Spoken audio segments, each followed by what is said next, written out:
We eigenlijk met papia tocante edifício novo, com nós trabalhamos habriding próximo lunanang. Com placa de European Development Fund, nós por ampliar nos facilidade nang.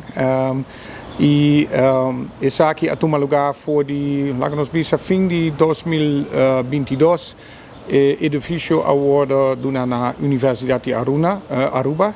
Nós afirma bruikleen overeenkomst com o governo de Aruba sobre o edifício de Maria Conventa de Nang. Pero com a placa de European Development Fund nós estamos bezig via o United Nations Development Program para renovar o edifício aqui.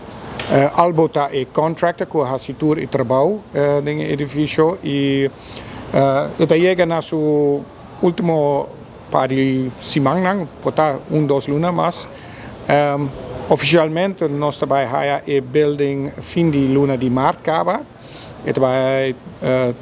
edifício tem diferentes facilidades que nós echt merecemos com universidade para sobre maneira Bosnang Tabak nós temos paar de noodgebouwen nós temos containers que nós a comissário usa pero para seguir crescer nós studenten aantallen, pero também serviço e também programa nang para sobre o último ano nós começar com par de master programs novo e nós está sempre bezig para a comunidade de Aruba para keep outro programa nang nós por oferecer para a comunidade de Aruba.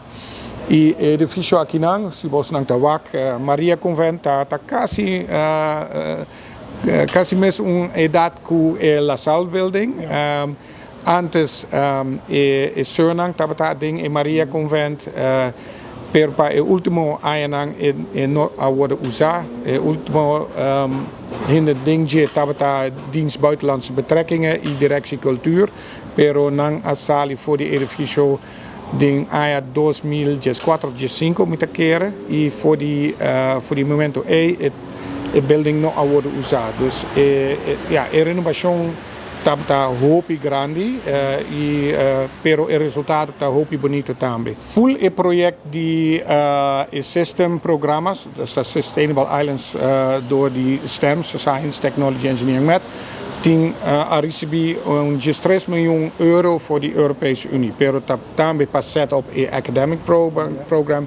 E para o edifício, nós investimos, a EU investiu 7,5 miljoen euro.